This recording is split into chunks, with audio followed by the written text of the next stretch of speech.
বাংলাদেশে হিন্দু ভাইরা যে রাস্তায় নামছে, এটা অবশ্যই কারো ইন্ধনে তারা রাস্তায় নামছে।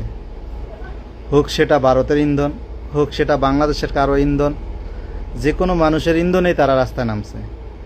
কারণ আমার দেশে আমরা হিন্দু মুসলমান সবচাইতে বেশি শান্তিতে থাকি, যেটা ইন্ডিয়ার মানুষ থাকতে পারে না।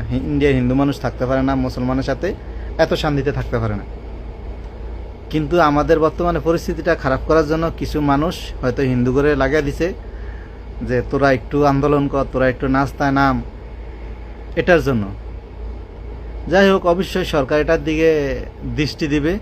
এটা নিয়ে সরকার অবশ্যই মাথা ঘামাবে যে অবশ্যই যে এখানে জরগাজাটি এই আন্দোলন করা নিয়ে কারো হতাহত কোনো জরগাজাটি যে না হয়, এটা অবশ্যই দেখার দায়িত্ব সরকারের।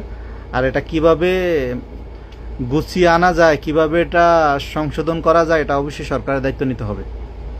কারণ এটার দায়িত্ব সরকারের দায়িত্ব নিতে হবে। তাই খুব দ্রুত এটার সংশোধন করা উচিত আমার মনে হয়। কারণ যত বেশি এটা লেট হবে তত ঝামেলা বাড়বে। তাই অবশ্যই সরকার এখনো এখানে মাথা ঘামানো উচিত, সবার সাথে বসা উচিত, কি করা যায়, কিভাবে বাংলাদেশের মঙ্গল হবে, কিভাবে হিন্দু মুসলমানের মঙ্গল হবে, এটা নিয়ে বসা উচিত।